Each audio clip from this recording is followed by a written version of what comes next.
मैंने एक बहुत दौलतमंद घराने में आँख खोली थी। जब मैं पैदा हुई तो अम्मी-अब्बू ने मेरी पैदाइश पर बहुत खुशियाँ मनाई। मुझसे बड़ा एक भाई था। अम्मी-अब्बू की हमेशा से बेटी की ख्वाहिश रही थी और मैंने पैदा होकर गोया उनकी सबसे बड़ी ख्वाहिश की तकमील कर दी थी। जो मैं बड़ी हो रही थी, घर में मेरी अहमियत भी बढ़ती जा रही थी। मैंने खुशहाल ज़िंदगी गुजारी, बेहतरीन स्कूल, कॉलेज और यूनिवर्सिटी में तालीम हासिल की। मुझे लगा था कि माँ-बाप ने मुझे अपनी ज़िंदगी मेरी मर्ज़ी के मुताबिक बसर करने की इजाज़त दी है। तो मेरी ज़िंदगी का सबसे बड़ा फ़ैसला भी मेरी मर्ज़ी से ही होगा। यही सोचकर मैं बहुत खुश थी। दिल ही दिल में अपने क्लास फ़ेलो को पसंद करती थी। वो भी मेरी तरह एक बड़े घराने का लड़का था। भाई की शादी भी ताया की बेटी के साथ हो गई थी। भाई अपनी ज़िंदगी में खुश था और अब अम्मी-अब्बू मेरी शादी के हवाले से सोचने लगे थे। इससे पहले कि मैं अम्मी को अपनी पसंद का इज़हार करती, अम्मी ने एक दिन मुझे बताया कि अब्बू को मेरे लिए अपने एक दोस्त का बेटा बहुत पसंद है। मैं तो हैरत ज़दा रह गई, क्योंकि जिस लड़के की अम्मी बात कर रही थी वो किसी तरह से भी हमारे हमपला नहीं था, बल्कि अब्बू के वो दोस्त तो कितना अर्सा पहले इंतकाल कर गए थे। उनकी बीवी एक गरीब और बेवा औरत थी और बेटे ने भी खुद पढ़ा कर अपनी तालीम मुकम्मल की थी और सुना था कि वो किसी कंपनी में जॉब कर रहा था। अब्बू ने उसे अपनी कंपनी में जॉब की पेशकश की थी, मगर उसने ये कहकर इस पेशकश को मुस्तरद कर दिया कि वो अपनी मेहनत के बलबूते पर कुछ कमा कर खाना चाहता है, किसी का एहसान लेकर ज़िंदगी नहीं गुजारना चाहता। उसकी ये बात अब्बू को बहुत पसंद आई थी। कहने लगे, वो लड़का मेहनती है, बहुत काबिल है, वो एक ना एक दिन अपनी ज़िंदगी बनाने में कामयाब हो जाएगा। और अब्बू ने मेरी मर्ज़ी और रज़ामंदी जाने बगैर मेरी शादी एहसन के साथ कर दी। एहसन ना मेरी पसंद था, ना मेरा इंतखाब। मैं तो अपने क्लास फेलो से शादी करना चाहती थी। एहसन ने मुझे बहुत प्यार दिया, मेरा दिल जीतने की हर मुमकिन कोशिश की, मगर वो कभी भी मेरे दिल तक पहुंचने में कामयाब नहीं हो सका, क्योंकि इस दिल पर तो पहले से ही किसी और का राज था। मैं सोचती थी कि कोई ऐसा मोजज़ा हो जाए कि एहसन मेरी ज़िंदगी से निकल जाए और मैं शहरयार के साथ ज़िंदगी गुजारने के काबिल हो जाऊँ। इसी दौरान शहरयार से मिलने की भी मैंने एक बार भी कोशिश नहीं की थी। शर्मिंदा थी कि जो वादे मैंने उससे किए थे, इन वादों को मैं पूरा नहीं कर सकी और बीच रास्ते में उसे छोड़कर अपना घर बसा लिया। एक दिन मुझे अफ़सोसनाक खबर सुनने को मिली कि अब्बू का हार्ट अटैक से इंतकाल हो गया था और चंद दिनों के बाद अम्मी भी उनके पीछे ही ये दुनिया छोड़कर चली गई। मेरी तो जैसे दुनिया अंधेरी हो गई। इसी दौरान मैं एक बार भी अपने ससुराल की तरफ नहीं गई थी और ना मैं उनसे हाल अहवाल पूछने की कोशिश की थी।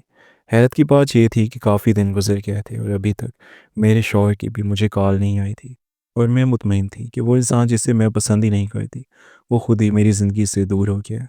अब्बू के चालीसवें के बाद भाई ने 15 करोड़ हिस्सा मुझे दिया और अपने हिस्से की जायदाद बेचकर वो अपनी बीवी के साथ बैरून मुल्क मुंतकिल हो गए थे। मेरे भाई की हमेशा से एक ही ख्वाहिश थी कि वो बैरून मुल्क मुंतकिल होना चाहते हैं, मगर अम्मी अब्बू ने कभी भी उन्हें इस ख्वाहिश को पूरा करने की इजाज़त नहीं दी थी।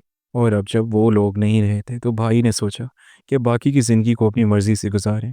जब मुझे मेरी विरासत का हिस्सा मिला, भाई ने पैसे मेरे अकाउंट में ट्रांसफ़र कर दिए।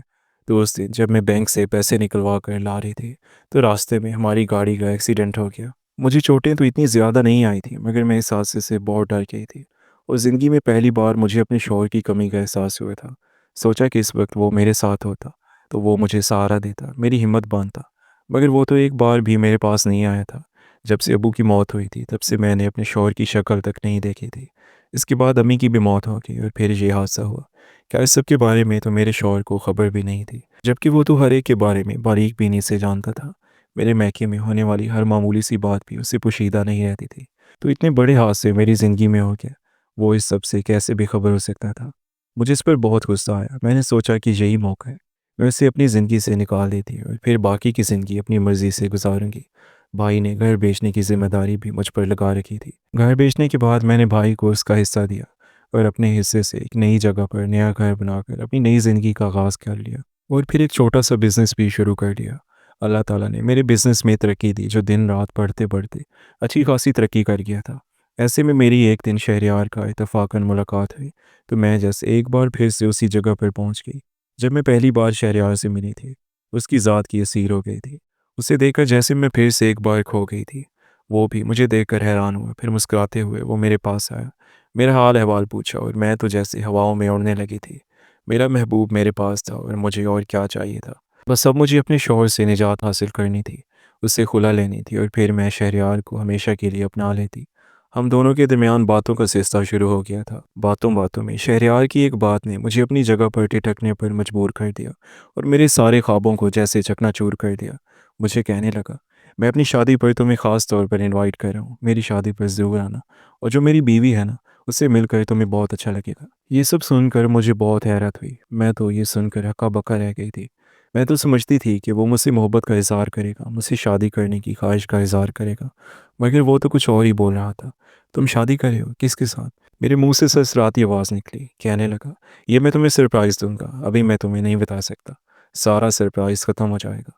اس کی شادی ایک ہفتے کے بعد تھی، میرے دل کو جیسے پھڑپڑاہٹ محسوس ہونے لگی تھی، میری بے چینی میں اضافہ ہو گیا تھا۔ میں بار بار شہریار، اس کی ہونے والی بیوی کے بارے میں سوچ رہی تھی، نہ جانے وہ کون تھی جس نے میرے ہوتے ہوئے بھی شہریار کے دل پر قبضہ کر لیا۔ اس نے میرے بجائے اپنی زندگی کا ساتھی چن لیا۔ یہ سب سوچتے ہوئے میں بھول گئی تھی کہ میں ایک شادی شدہ عورت ہوں، مجھے کسی نامحرم کے بارے میں سوچنا بھی نہیں چاہیے، یہ بہت بڑا گناہ ہے۔ مگر میں اپنے دل کا کیا کرتی؟ جس دن شہریار کی شادی تھی اس دن میں دل لگا کر تیار ہوئی تھی، اپنا سب سے خوبصورت جوڑا پہنا، سب سے مہنگے پارلر سے میک اپ کروایا، اور پھر آئینے میں خود کو دیکھ کر مطمئن سی ہو گئی تھی۔ میں شہریار کی نظروں میں اپنے لیے پسندیدگی دیکھنا چاہتی تھی، اس کے منہ سے ایک بار یہ بات سننا چاہتی تھی کہ اس نے مجھے کھو کر غلطی کی ہے۔ بظاہر مجھ جیسی حسین لڑکی اسے کہاں مل سکتی تھی۔ میں جب شادی پر پہنچی تو جب شہریار کی بیوی سے ملی تو میں حیران رہ گئی تھی، کیونکہ وہ ایک عام سی شکل و صورت کی لڑکی تھی جس سے یونیورسٹی میں کوئی بھی زیادہ بات چیت نہیں کرتا تھا۔ وہ ایک پڑھاکو لڑکی تھی، ذہین تھی، مگر ایک غریب گھرانے کی تھی، اور دیکھنے میں بھی کچھ خاص نہیں تھی، کم از کم میرے سامنے تو وہ بالکل ہی عام سی نظر آتی تھی۔ تبھی شہریار نے مجھ پر اسے فوقیت کیوں دی؟ اس بات کا جواب بھی مجھے جلد ہی مل گیا۔ شہریار کہنے لگا، میں نے جب ثنا کو پہلی بار دیکھا تو اسے دیکھتے ہی پسند کر لیا تھا۔ اس کی شرافت، معصومیت اور سادگی نے میرا دل مو لیا۔ میں کتنے سالوں سے اس کے پیچھے ہوں، اسے پرپوز کر رہا ہوں، مگر اس نے میری محبت کا جواب محبت سے نہیں دیا۔ اس کے خاندان میں لڑکیوں کی شادی خاندان سے باہر کرنے کا رواج نہیں تھا، مگر میری محبت جیت گئی، اور میں نے اس کے خاندان کو مجبور کر دیا کہ وہ ثنا کا ہاتھ میرے ہاتھ میں دے دیں، اور آج ہماری محبت کی تکمیل ہو گئی۔ اس ثنا کو محبت بھری نگاہوں سے دیکھتے ہوئے بولا، تو میں آنسو ضبط کرتے ہوئے اپنے گھر واپس آ گئی تھی، اور پھر میں پھوٹ پھوٹ کر رو پڑی تھی۔ ایک بار بھی مجھے اپنے شوہر کا خیال نہیں آیا تھا کہ میں اس کے گھر جاؤں، اس سے بات کروں۔ وہ مجھ سے ملنے کے لیے نہیں آیا تو میں تو اسے ملنے کے لیے جاؤں۔ میں سب کچھ بھول کر اپنی ساری توجہ بزنس پر دینے لگی تھی، دن رات اپنے بزنس کو بڑھانے میں ہی لگی رہی۔ میں اس دن اپنے مینیجر کے ساتھ ایک نئے تعمیراتی سائٹ پر گئی ہوئی تھی جہاں ایک بڑے پروجیکٹ کا آغاز ہونا تھا۔ میرا سارا دھیان بزنس کے معاہدوں اور نئے آرکیٹیکچرل ڈیزائن پر مرکوز تھا۔ خود کو اس دنیا کی تمام جذباتی کشمکش سے آزاد کر کے کامیاب کاروباری خاتون کے روپ میں دیکھنا چاہتی تھی، جہاں صرف منافع اور ترقی اہمیت رکھتی ہو۔ ہم سائٹ کا جائزہ لے رہے تھے، ہمارے آس پاس ملبے اور تعمیراتی سامان کے ڈھیر تھے، اور مزدور اپنے کام میں مصروف تھے۔ میں نے مینیجر سے کچھ ہدایات لی اور تفصیلات نوٹ کرنے کے لیے پیچھے مڑی۔ اچانک میری نظر ایک مزدور پر پڑی جو سیمنٹ کا ایک بھاری بورا کندھے پر اٹھائے جا رہا تھا۔ اس کے چہرے پر گرد جمی ہوئی تھی، اور پسینے کے قطرے مٹی میں لت پت تھے۔ میں صرف ایک لمحے کے لیے جم سی گئی۔ میں اسے دیکھ کر دنگ رہ گئی، کیونکہ وہ میرا شوہر تھا۔ میں نے کئی مہینوں سے اسے نہیں دیکھا تھا، وہ شخص جسے میں نے حقارت سے نظر انداز کر دیا تھا، اور جس کا میری زندگی سے نکل جانا میری سب سے بڑی خواہش بن گیا تھا، وہ آج ایک مزدور کے روپ میں میرے سامنے کھڑا تھا۔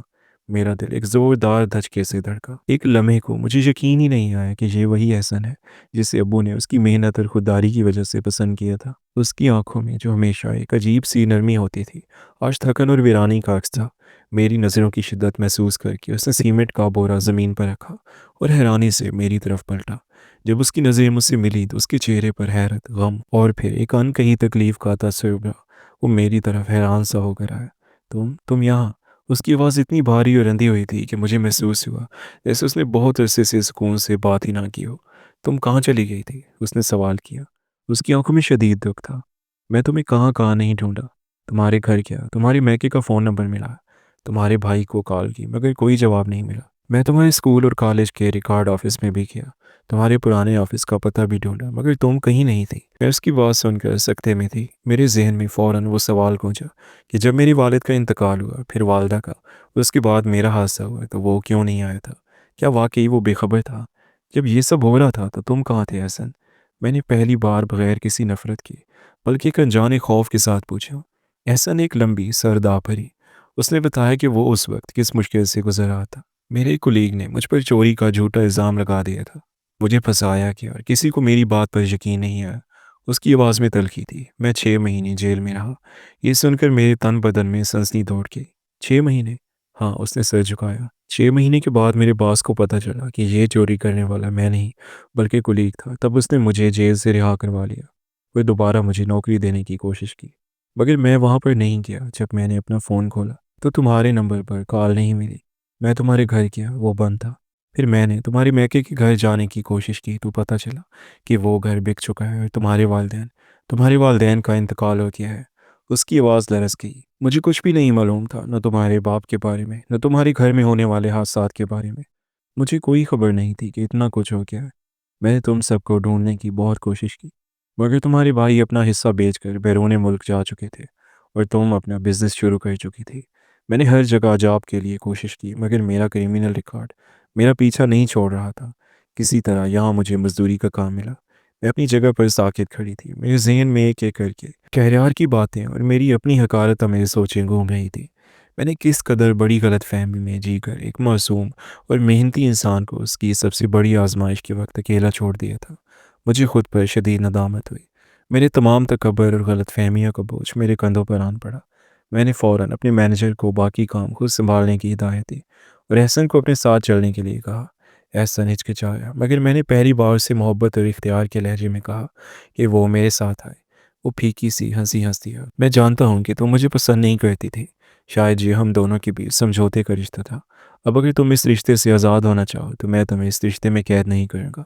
तुम मेरे शौहर हो एहसन, मैंने मजबूती से कहा। और आज के बाद तुम यहाँ किसी मजदूर की तरह नहीं, बल्कि मालिक की तरह रहोगी। मैं उसे अपने साथ घर लेकर आ गई।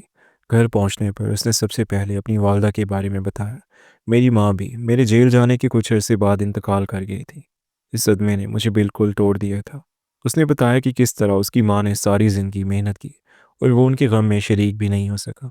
अब हम दोनों एक साथ रहने लगे थे। शुरू में हमारे दरमियान एक खामोश सी अजनबियत थी, जो मेरी खुद साख्ता दूरी की वजह से पैदा हुई थी।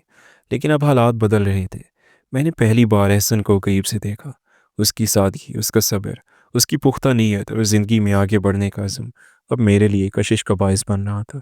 मैंने उसे अपने बिजनेस में शामिल किया। उसके तजर्बे और मेहनत ने कारोबार को नई जहत दी और अल्लाह ताला ने हम दोनों के दरमियान मोहब्बत पैदा कर दी। ये मोहब्बत वो नहीं थी जो जज्बात की रूह में बहकर अंधी हो जाती है। ये एक मजबूत, एतमाद पर मबनी और पायदार मोहब्बत थी। मुझे अपनी गलतियों का एहसास हो गया था। मुझे समझ आ गई थी कि हकीकी दौलत सिर्फ बैंक अकाउंट्स में नहीं होती, बल्कि किरदार, अज़्म और वफादारी में होती है, जो एहसन में कूट कूट कर भरी थी। शहरयार का हुस्न और दौलत सिर्फ एक फ़रेब था, एक शराब था जिससे मुझे हकीकत से दूर कर दिया था। मुझे अफ़सोस हुआ कि मैंने इतनी देर से इस सच को जाना। मैंने एहसन से अपने माजी के तमाम तकबर और गलत फ़हमियों के लिए माफ़ी मांगी। वो एक अजीम इंसान था। उसने मुझे सिर्फ माफ़ ही नहीं किया, बल्कि मुझे मज़ीद हौसला दिया कि मैं एक अच्छी बीवी और अच्छी इंसान बनूँ। मेरी ज़िंदगी का खालीपन अब भर चुका था। फिर अल्लाह ताला ने 2 जुड़वाँ बच्चे देकर मेरी ज़िंदगी भी मुकम्मल कर दी। एक बेटा और एक बेटी। हमारे घर में खुशियाँ लौट आईं। मेरे बच्चे अब बाप की तरह मेहनती और अपनी माँ की तरह अज़्म हिम्मत वाले थे। हमने अपने घर का नाम एहसास रखा, ताकि हमें हमेशा याद रहे कि एहसास ही इंसान को इंसान बनाता है। मैंने अपने बिज़नेस को मज़ीद कामयाबियों की तरफ बढ़ाया। अब उसमें एहसन की शराकत भी थी, जो अब सिर्फ मेरा शौहर नहीं, बल्कि मेरा सबसे बड़ा भरोसा था। हमारी ज़िंदगी का ये नया बाब इस बात का सबूत था कि अल्लाह ताला हमेशा नीयतों को देखता है और इंसान को उसकी मेहनत और खुलूस का बदला ज़रूर देता है। मैं अपनी साबका ज़िंदगी के तकब्बुर को पीछे छोड़कर अब एक मुतमईन और शुक्रगुज़ार ज़िंदगी गुजार रही थी।